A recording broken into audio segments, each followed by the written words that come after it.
Audio Jungle.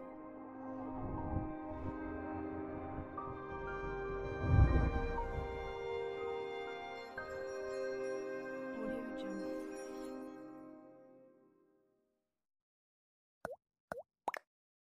नमस्कार, माझे नाव प्रभू विलास गुप्ता आहे. आज आपण एका व्यक्तीचा परिचय देणार आहोत. ते एक शिक्षक आहेत.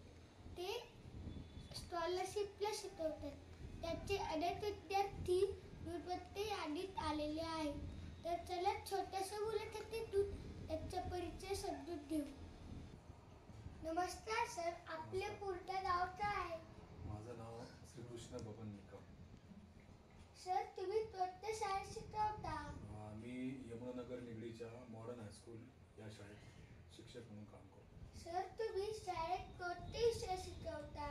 मी शाळेमध्ये गणित हा विषय शिकवतो, तसाच इतिहास पण काही वर्गांचा मी शिकवतो. सर, तुमची सेवा किती वर्ष झाली आहे? म्हणजे मी 2003 साली लागलो सर्व्हिसला.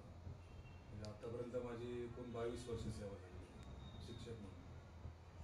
सर, तुम्ही करत असलेले काम तुम्हाला आवडते का? हो, आवडते. मी शिकवत असलेलं शिक्षकाचं काम मला नक्कीच खूप आवडतं. कामाचा नेहमी आनंद घेतो, समाधान वाटते मला ते काम करून, म्हणून मला ते काम आवडते. सर, तुम्ही तुमच्या कामातून विद्यार्थ्यांना कशी मदत करता? तर मी एक शिक्षक असल्यामुळं मुलांना ज्ञान देण्याचं माझं काम आहे.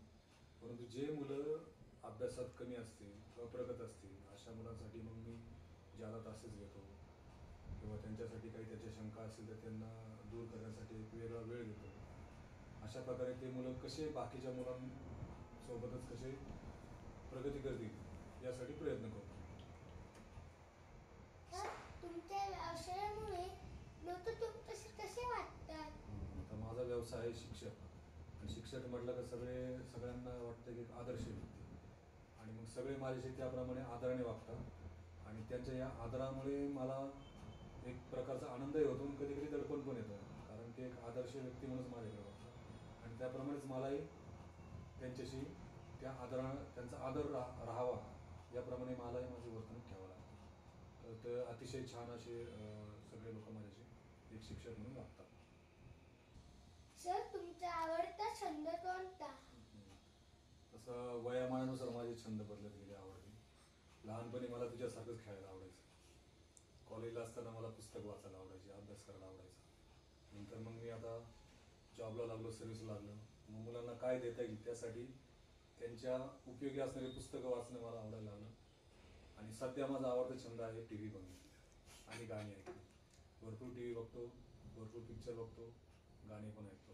कदाचित हा छंद माझा भविष्यात बदलेल पण, जेव्हा मी वयामानानुसार जसा छंद बदलला ना म्हटलं लहानपणापासून, तसं मी मोठा झालो की कदाचित मला असं वाटतं वयस्कर झाल्यानंतर कदाचित मी तुला एखाद्या मंदिरात भजन करताना पण दिसेल. म्हणजे धार्मिक कार्य करण्याचा सुद्धा छंद कदाचित मला भविष्यात लागू शकतो. म्हणजे छंद हा वयामानानुसार बदलणार आहे माझ्या बाबतीत तरी. सर, तुमच्या आठवणीतला एखादा प्रसंग सांगा. शिक्षक म्हणून तसे भरपूर प्रसंग आठवणीतले आहे, पण त्यातल्या त्यात मी जेव्हा सुरुवातीला शिक्षक म्हणून पदावर रुजू झालो आणि माझ्याकडे स्कॉलरशिपची जबाबदारी आली शिष्यवृत्ती परीक्षेची, आणि तो अनुभव माझ्यासाठी अतिशय नवखा होता.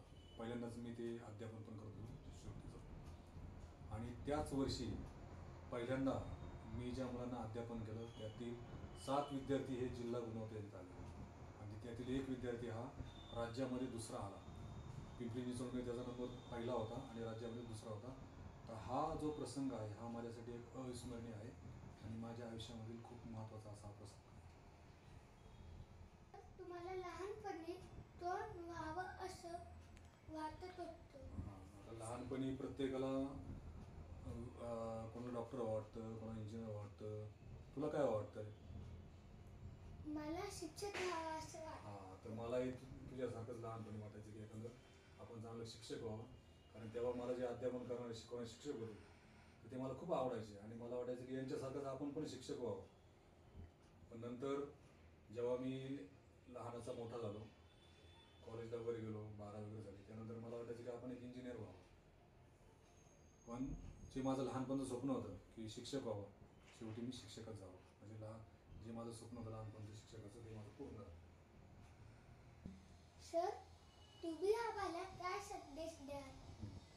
आता तुम्ही ज्या वयात आहात विद्यार्थी दशेत, तर या विद्यार्थी दशेत खूप अभ्यास करा आणि एक चांगले मोठे आदर्श नागरिक व्हा. आणि एक लक्षात ठेवा की फक्त पुस्तकं वाचले म्हणजे माणूस आदर्श नागरिक होतो असं नाही. तर पुस्तकाबरोबरच वेगवेगळे खेळ खेळा, वेगवेगळ्या उपक्रमात भाग घ्या. यातूनच तुमचा एक चांगला विकास होईल, बौद्धिक विकास, शारीरिक विकास. त्याचप्रमाणे चांगले मित्र मिळवा, चांगल्या सवयी लावा, स्वच्छतेच्या सवयी. तसंच आपल्या जे तुमचे घरातले जे ज्येष्ठ लोक आहेत, आई वडील पालक, यांचा आदर करा, त्यांचे आशीर्वाद घ्या.